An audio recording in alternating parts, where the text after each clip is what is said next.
नौकरी छूटने के बाद जब मैं घर वापस आया तो कई तानों का सामना करना पड़ा। दोबारा से परिवार के माहौल में ढलने में मुश्किल भी हुई, पर सबसे ज्यादा तकलीफ तब हुई जब घर वालों ने मेरे पलंग को ही बेच दिया था। बड़े भैया ने मुझे कुछ पैसे दिए कि मैं एक नई खाट ले आऊं, मगर जितने पैसे थे उसमें एक पुरानी खाट भी नहीं आ सकती थी। दुकान पर पूछने गया तो वहां भी उतने में कुछ नहीं मिला, पर दुकान के बगल वाले घर से एक आदमी जो लगातार मुझे देखे जा रहा था बाहर निकला और बोला कि मेरे यहाँ एक पुराना खाट पड़ा है, सस्ते में दे दूंगा। उसने खाट दिखाया तो वो एकदम सही हालत में था, कुछ नया जैसा ही था, पर उस आदमी ने ज्यादा पैसे नहीं मांगे। ये देखकर मुझे हैरानी हुई, मगर अपना फायदा होते हुए देख मैंने कुछ नहीं कहा। रात को खाना खाने के बाद मैंने राहत की सांस ली कि अब सोने का तो ठिकाना हुआ कम से कम। थोड़ी देर टहलने के बाद बिस्तर लगा के मैं सोने चला गया। सोते सोते मुझे ऐसा लगा कि अचानक ही मुझे कोई धक्का दे रहा है और फिर मुझे किसी गड्ढे में ढकेल रहा है। पूरा शरीर दर्द कर रहा था। चीखते हुए मेरी नींद खुली तो मैं पसीने से लथपथ था। मुझे लगा कि कोई बुरा सपना होगा तो मैं दोबारा सोने लगा, लेकिन खाट पर लेटते ही मुझे ऐसा लगा कि कोई मेरे कंधों को जकड़े हुआ है और मेरे पैरों को किसी ने पकड़ लिया है। दोबारा से मेरा पूरा शरीर दर्द करने लगा।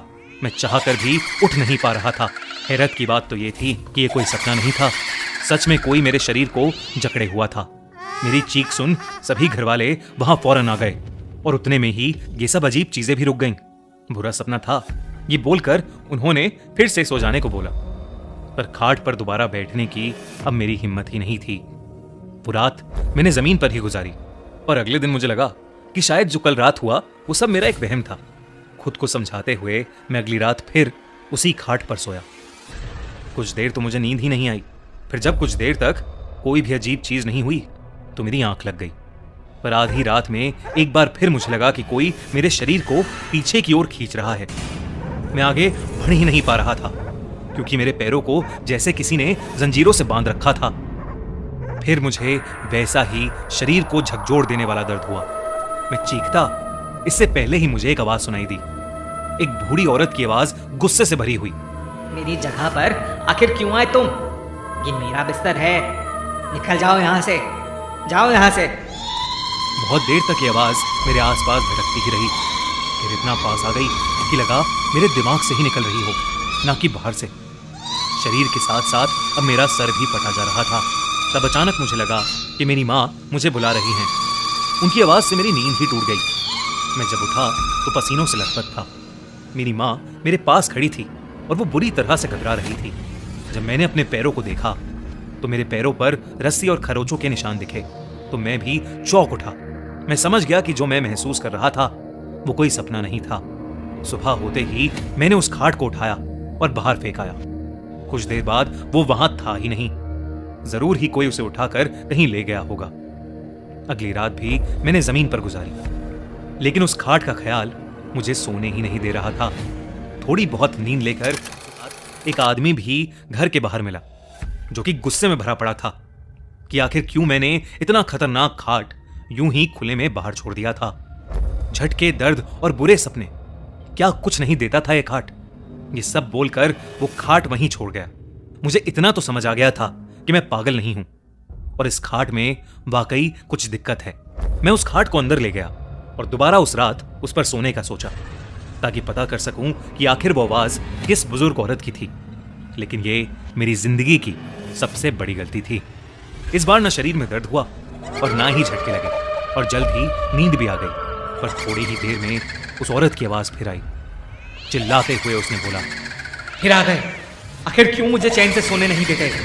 ये मेरी सोने की जगह है, जाओ यहाँ से। ये कहते ही फिर मेरे शरीर में बेहद खतरनाक दर्द उठने लगा। ऐसा लगने लगा कि मैं कहीं ऊपर से बहुत जोर से गिर रहा हूं। थोड़ी देर बाद ये सब रुक गया, पर ऐसा लगने लगा जैसे खाट हवा में झूल रहा हो, अपने कंधों पर कोई उसे उठाए कहीं ले जा रहा हो। मेरा मन सहमा जा रहा था। डर ने जैसे चारों ओर से मुझे घेर लिया था। मैं नींद में था, फिर भी सब महसूस कर पा रहा था। अचानक मेरी सांसें घुटने लगीं। मैंने सर दोबारा नीचे करके देखा तो खाट के चारों ओर आग लगी थी। मैंने चिल्लाने की कोशिश की, मगर गले से आवाज ही नहीं निकल रही थी। लेकिन उसके कुछ ही पल बाद मेरे हाथ और पैर अचानक आजाद हो गए। मैं तुरंत उठकर बैठा, लेकिन मैंने जो देखा उससे मेरे रोंगटे खड़े हो गए। एक डरावनी सी बूढ़ी औरत मेरे ठीक सामने बैठी थी। उसे देखते ही मैं चिल्ला उठा और मेरी नींद टूट गई। हाफते हुए मैं चारों ओर देखने लगा, पर सब कुछ एकदम नॉर्मल था। बस मेरे पूरे शरीर पर घाव थे।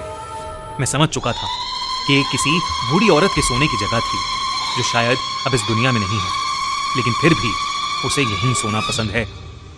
अगली सुबह मैं वो खाट दोबारा उस आदमी को दे आया जिससे इसे खरीदा था। उसे इन सब चीज़ों के बारे में बताया तो ये मालूम हुआ कि उसकी माँ ने कुछ ही दिन पहले इस खाट पर दम तोड़ा था। उसके बाद से वो खाट उसने अपने कमरे में ही खाली पड़े रहने दी, ताकि उसकी माँ अब चैन से सो सके। खैर जो भी हो, मैं उस पुरानी खाट के भयानक एक्सपीरियंस को कभी नहीं भूल पाऊंगा।